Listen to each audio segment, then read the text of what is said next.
Well, you know, you come out, you are surprised, like I was pleasantly surprised when I found that my lotus lily had started flowering. So for me, it was a big win. I even forget about all the other frustrations that I've experienced.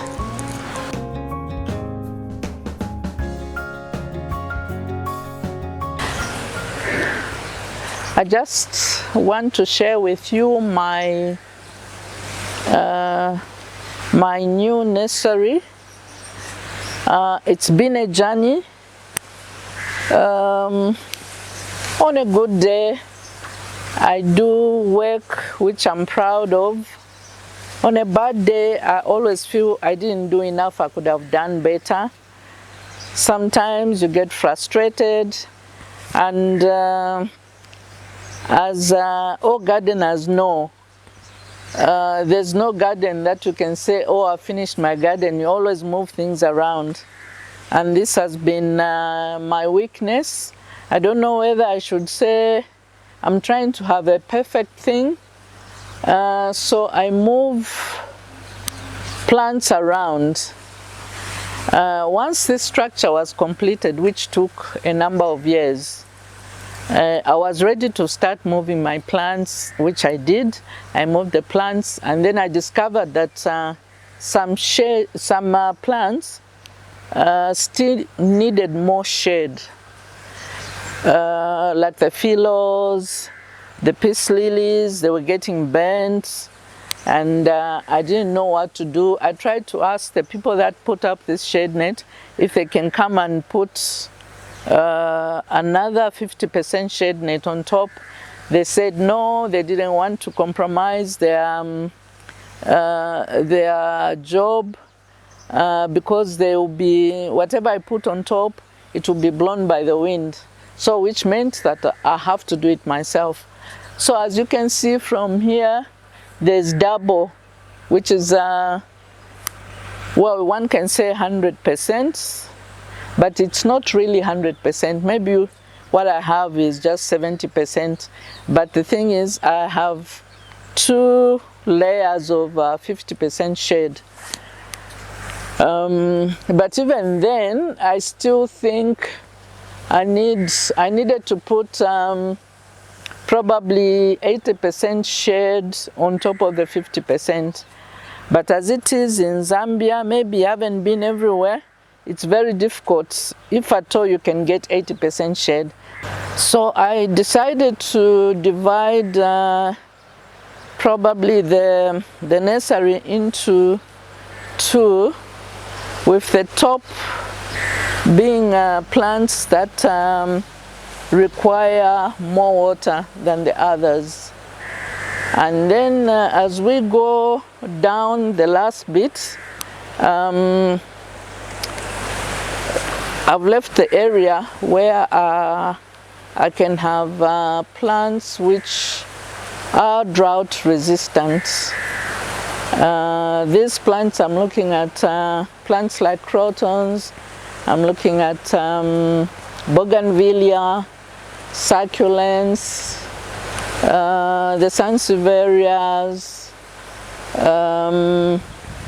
and the aloes, not forgetting the cactus or the cacti and the desert roses.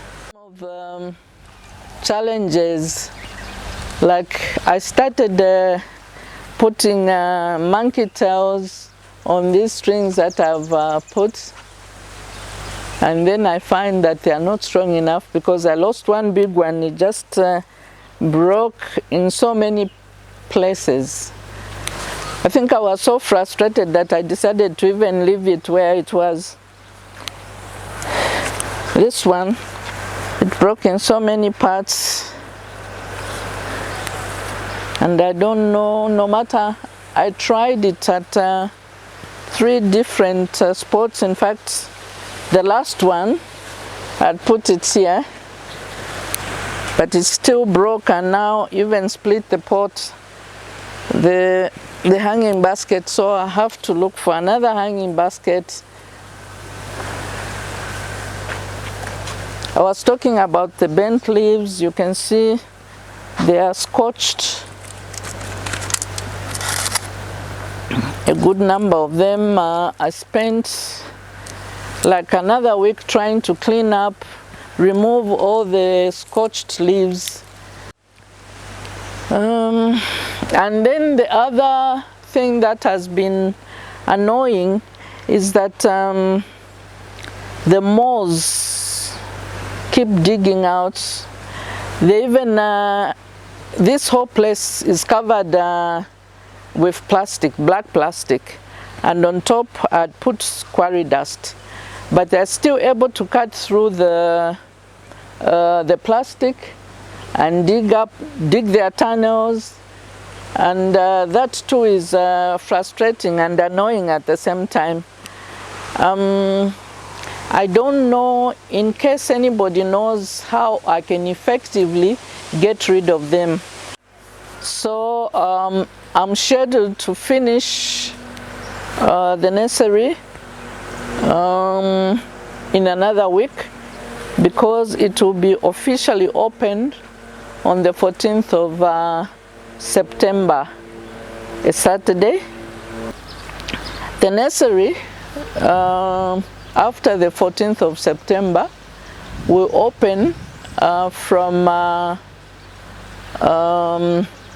Thursday, Friday and Saturday, and will remain closed Sunday, Monday and Tuesday.